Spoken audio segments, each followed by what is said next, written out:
Hey everyone, welcome back to Your Local Haunt, the show where we step inside the world's most notorious haunted locations, peel back the layers of history, and explore the stories that refuse to stay dead. I'm your host, Scott, and tonight, we're travelling to one of the most infamous addresses in paranormal history.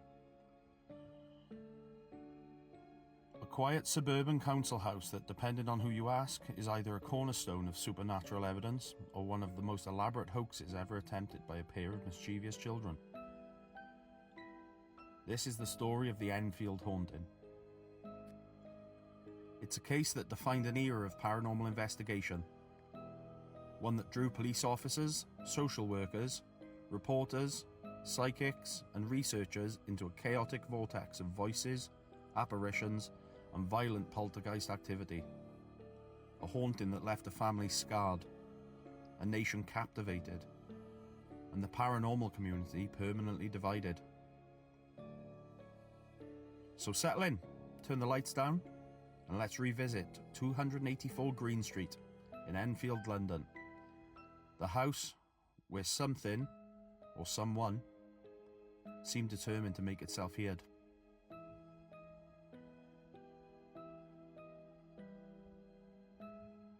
So we start off in Enfield in 1977, a working class suburb in North London.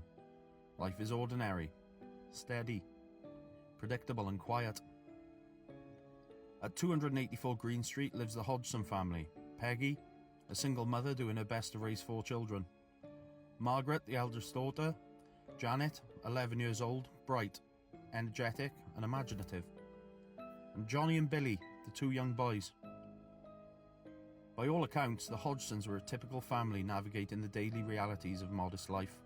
School, work, sibling squabbles, and the constant challenge of stretching a paycheck. No one living there expected that the house would soon become a battlefield. But everything began with something deceptively small. A series of knocks echoing through the night.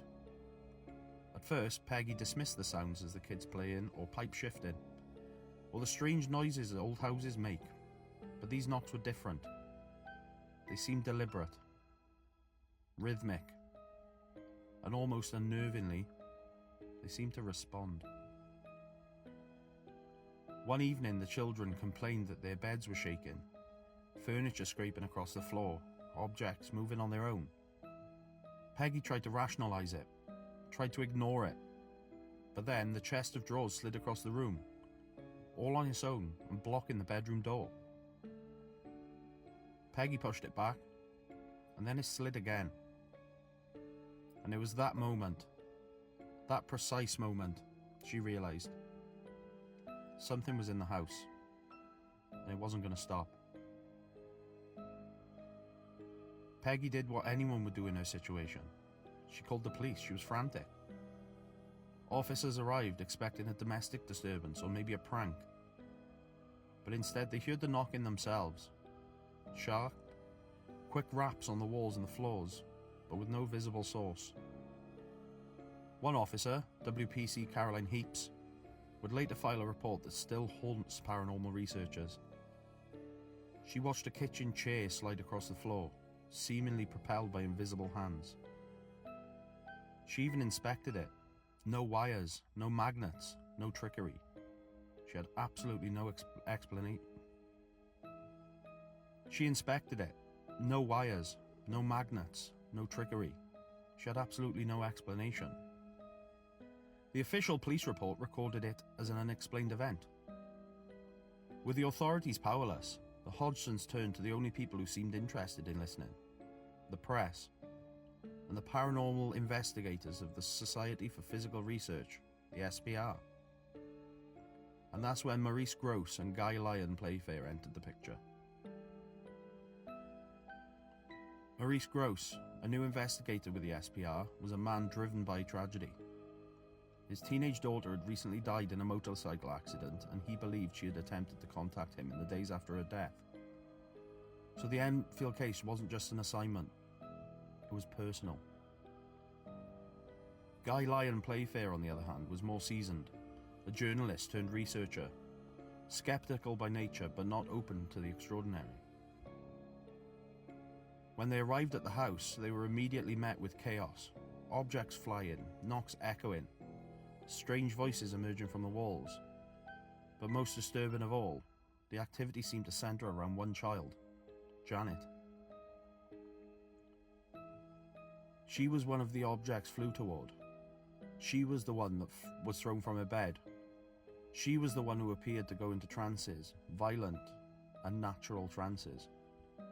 And soon she became the mouthpiece for the voice. A gruff, guttural voice that sounded like nothing an 11-year-old girl could pull off. This voice would become the most controversial aspect of the entire haunting. If you've ever seen dramatised versions of this case, you've probably heard the name Bill Wilkins. He is the entity who supposedly spoke through Janet, growling, shouting, and carrying on conversations with investigators. Maurice described it as a man's voice coming from the back of her throat. Doctors examined her when speech pathologists claimed that producing such a voice for extended periods should have damaged her vocal cords. But Janet had no damage at all. The voice identified itself. "My name is Bill. I died in this house. I had a hemorrhage and fell off my chair and died in the living room." And here's where the case takes an unexpected turn. Researchers managed to track down the previous owner of the home. A man named Bill Wilkins had indeed died in that house of a brain hemorrhage while sitting in a chair, exactly as Janet's voice had described. Now, skeptics argue that Janet could have overheard this information somewhere. Neighbours talk, after all. But supporters insist she had no way of knowing. Whether Bill Wilkins was real or imagined, the voice phenomenon remains one of the most compelling pieces of the Enfield puzzle. The voice wasn't the only strange behaviour, though. Janet would twist into unnatural positions. Objects would fly across the room. Curtains wrapped themselves round her neck, and she was thrown from her bed on multiple occasions. And through it all, she insisted, "It's not me. It won't leave me alone." And as news spread, the Enfield Haunting became a media sensation. Reporters camped outside the house. Neighbours gathered to eavesdrop through open windows. Everyone wanted a glimpse of the supernatural. But with publicity comes scrutiny. Photographers captured images of Janet apparently being thrown from her bed. Images skeptics dismiss as simply her jumping. Video recordings showed moments where Janet seemed to trigger events herself. Even Playfair himself admitted the children faked some incidents. But here's the key. He believed the hoaxes were isolated. Moments of exaggeration by kids desperately trying to maintain adult attention and prove their experiences. Yet he maintained that the majority of events he witnessed were genuine and beyond any explanation. The case divided the paranormal community.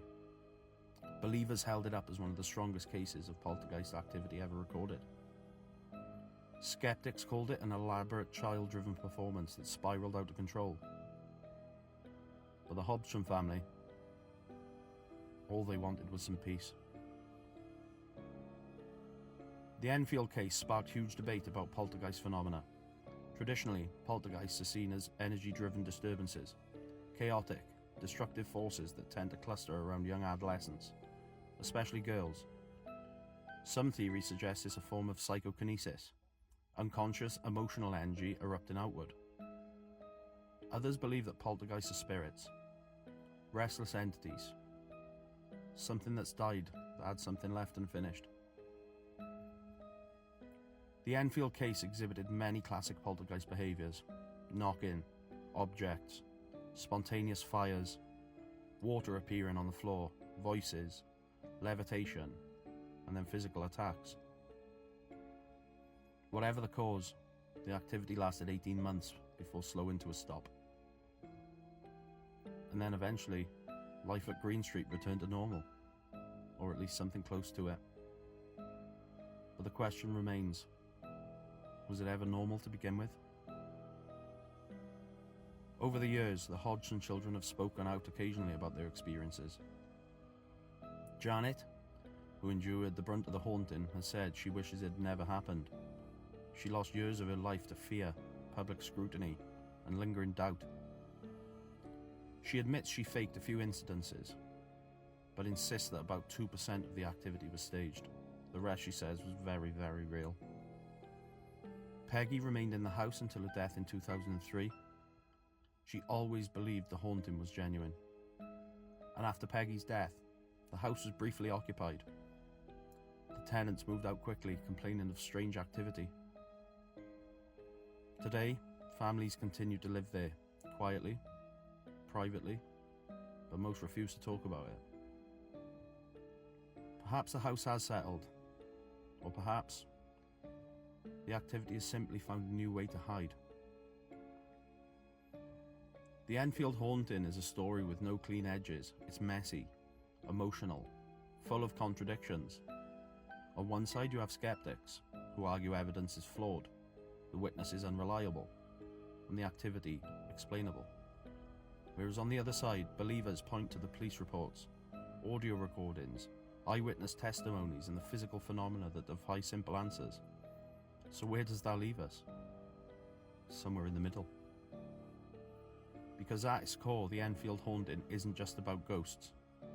It's about fear, it's about loss, and it's about a family desperately trying to understand something that shattered their ordinary world. Maybe the haunting was supernatural. Maybe it was psychological. I think it was both. But no matter what you believe, the story continues to echo throughout the paranormal world.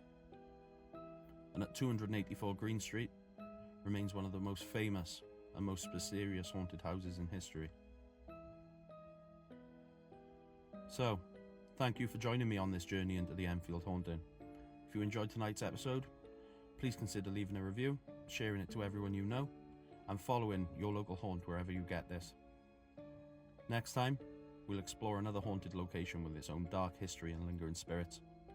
Until then, keep your lights low, your mind open, and remember, every town has a story, every story has a haunting, and you're listening to your local haunt.